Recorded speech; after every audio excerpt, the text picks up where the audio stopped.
Hello देवियों और सज्जनों, कैसे हैं आप लोग।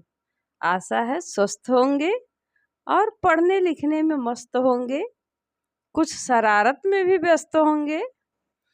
तो आज की इस वीडियो में हम लोग क्लास 9th हिंदी गंगा काव्य खंड में राम लक्ष्मण परशुराम संवाद के दूसरे भाग की व्याख्या जानेंगे।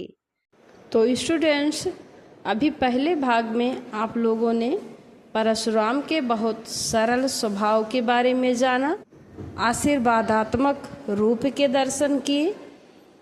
अब जब उनको पता चल जाता है कि उनके आराध्य शिव का धनुष टूट चुका है, तो हम उनके उग्र रूप को, उनके भयंकर रूप को, उनके क्रोध भरे रूप को देखेंगे।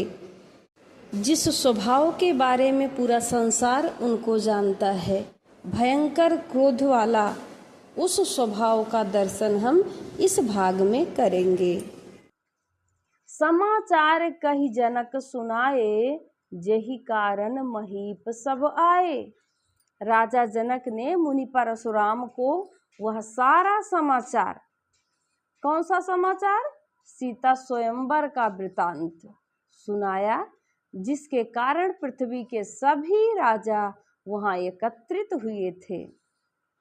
सुनत बचन फिर अनत निहारे, देखे चाप खंड मही डारे। जनक जी की बातें सुनकर परशुराम जी ने दूसरी ओर देखा, अनत निहारे, दूसरी ओर देखा, जहां पृथ्वी पर शिव धनुष के टुकड़े पड़े हुए थे। चाप खंड, चाप धनुष, खंड टुकड़े पड़े हुए थे। अति ऋषि बोले बचन कठोरा, कहु जड़ जनक धनुष कै तोरा। अभी तक तो सब नॉर्मल था, सब सामान्य था। जैसे ही परशुराम ने धनुष के टुकड़ों को देखा, उनका पारा अचानक से एकदम चढ़ गया। धनुष के टुकड़ों को देखकर परशुराम जी अत्यंत क्रोधित हो गए। अति ऋषि बोले वचन कठोरा, और कठोर वचन बोले, हे मूर्ख, कहु जड़ जनक धनुष कै तोरा। जड़ जनक, मूर्ख जनक, हे जनक, हे मूर्ख जनक, बता यह धनुष किसने तोड़ा है। बेग देखाव मूढ़ न तयाजू, उलटऊ मही जह लही तव राजू। उन्होंने धमकाते हुए कहा कि उसे किसे? धनुष तोड़ने वाले को शीघ्र दिखा। किससे करें? जनक से, नहीं तो आज मैं तेरे पूरे राज्य तक की पृथ्वी को उलट दूंगा।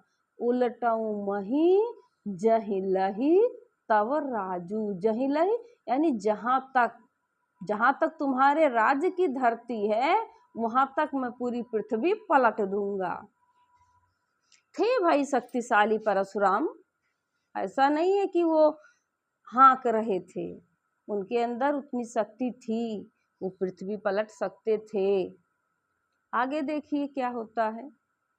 अति डरु उतरु देत नृप नाही, कुटिल भूप हर से मन माही।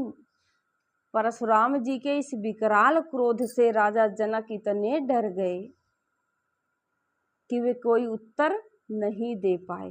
अति डर उतर देत नृप नाही, अत्यंत डर के मारे जनक कुछ भी उत्तर नहीं दे पाए।